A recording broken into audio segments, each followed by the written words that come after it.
Korata pagi ini, Pro1 RRI ND Kanal Informasi dan Inspirasi Pendengar masih bersama saya Rizwan Sumbi yang menemani Anda di edisi hari ini ya 1 Juli 2023 dan kita ke sesi wawancara kita pendengar. Topik yang pertama kami hadirkan untuk Anda terkait dengan Festival Budaya Manggarai yang sukses digelar di Jakarta beberapa waktu lalu ya, dan untuk informasi tersebut kita akan berbincang bersama dengan Ketua Komunitas Perempuan Manggarai ya, Emiliana, yang sudah terhubung bersama kami melalui sambungan telepon.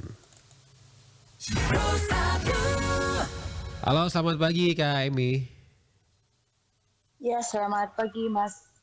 Iya, Kak Emi, profisiat ya untuk ke Festival Budaya Manggarai yang beberapa waktu lalu sukses begitu ya digelar di Jakarta, Kak Emi ya. Oh, oke, terima kasih Mas. Oke, Kak Emi bisa dijelaskan, disampaikan terkait dengan pelaksanaan festival kemarin di Taman Mini ya, lokasinya ya. Betul, di Ya. Anjungan Nusa Tenggara Timur. Oke, nah bisa dijelaskan gambarannya bagaimana kemarin pelaksanaan festival selama 2 hari di eh, Taman Mini, Kak Emi, silakan. Oh, oke, selamat pagi.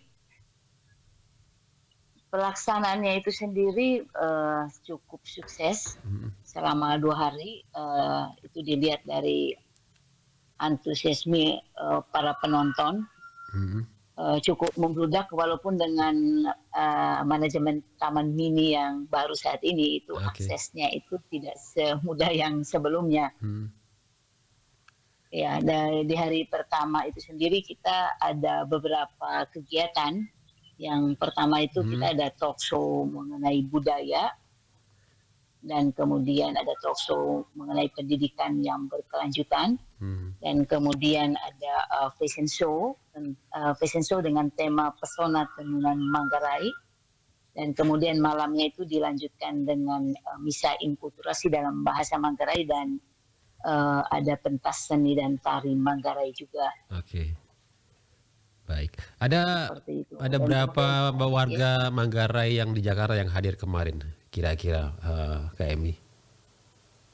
Kalau hari pertama itu karena kita fokusnya itu lebih ke talk show, itu kita perkirakan yang hadir itu sekitar 1.000-an, ditutup dengan misa inkulturasi dan malamnya ada pentas seni, dan yang membludak itu sebenarnya di hari kedua, karena hari kedua itu ada pentas caci yang memang cukup unik ya, dan buat orang Manggarai sendiri caci itu salah satu tarian yang nggak selalu ada dan agak unik dan juga spektakuler. Jadi di hari kedua itu pengunjung diperkirakan 1.000-an, dan ini sebenarnya lanjutan dari festival yang sama yang pernah komunitas perempuan Manggarai lakukan di tahun 2019. Hanya di 2019 itu pentas cacinya itu sendiri itu selama 2 hari. Seperti itu. Jadi ini yang kedua begitu ya? Ini yang kedua. Jadi yang pertama 2019, yang kedua di 2023 ini. Yang sebelum di tahun-tahun sebelumnya memang tidak dilaksanakan ini karena pandemi atau alasan apa, Kak Emi? Lebih karena pandemi. Ya. Jadi memang ini kegiatannya ini tahunan begitu ya dilaksanakan ya sebenarnya ya? Nggak tahunan sih, rencananya nanti ini kita akan lakukan setiap 2 tahun. Karena kalau setiap tahun juga ini biayanya juga cukup besar. Dan saya pikir ya paling ideal itu dilakukan setiap 2 tahun. Oke, baik. Selain warga Manggarai yang ada di Jakarta yang hadir, ada yang dari luar daerah, dari luar Jakarta begitu yang datang ke Jakarta khusus untuk ikut Festival Budaya Manggarai. Kemudian ada juga tidak yang dari orang-orang selain dari Manggarai begitu, dari masyarakat sekitar atau dari mereka yang hadir dari kalangan pejabat juga begitu, Kak Emi? Tentu saja, karena sebenarnya kan target kita itu untuk pengunjung di luar Manggarai diaspora itu kita anggap otomatis pasti hadir. Kita berharap ya pada event-event festival seperti ini justru kita mentargetkan penonton di luar Manggarai diaspora maupun NTT.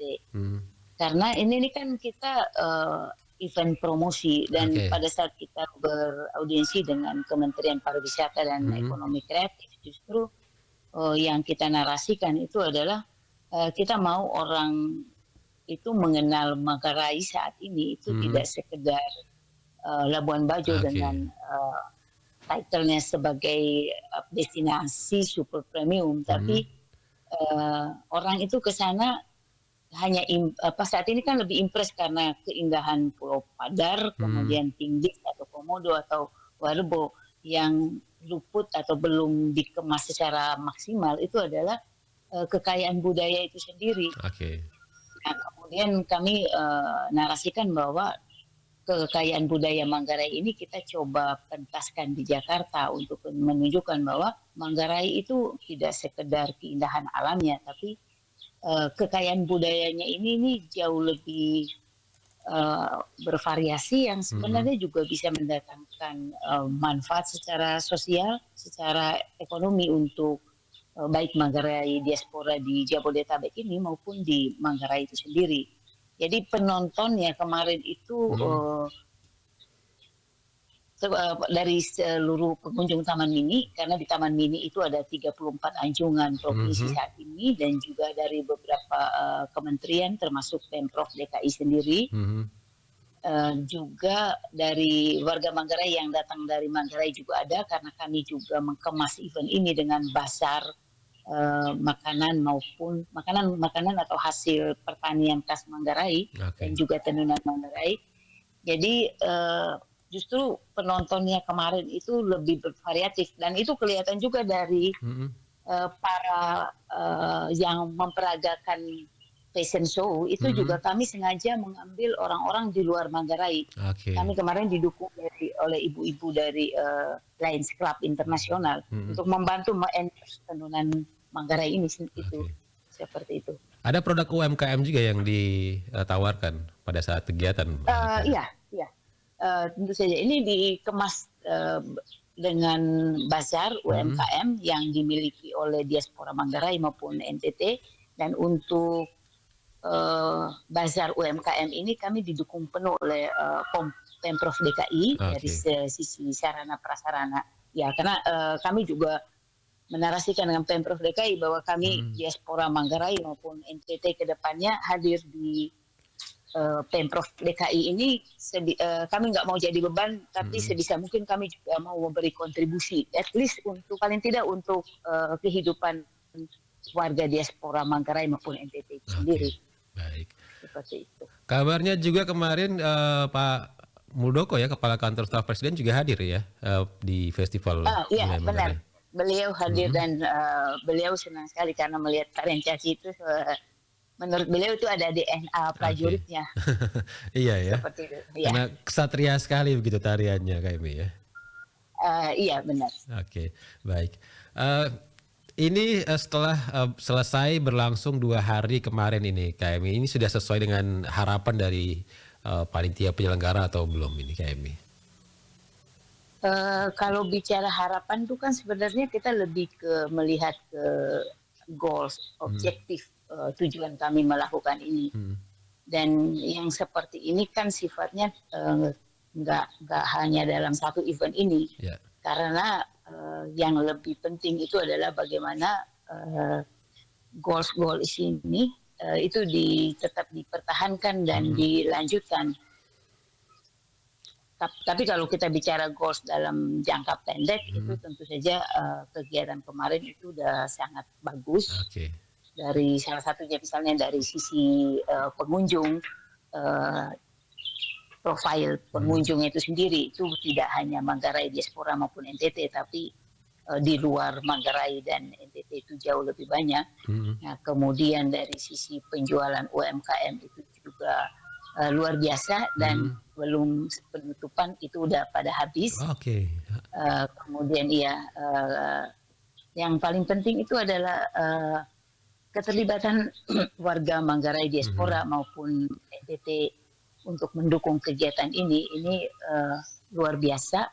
Karena saya selalu bilang bahwa dalam event budaya seperti ini, kami melakukan itu dari tahap persiapan pun, itu kami menunjukkan bagaimana kearifan budaya Manggarai dijalankan dengan baik dari tahapan persiapan itu sendiri. Salah satu contohnya itu melibatkan warga Manggarai dalam pelaksanaannya.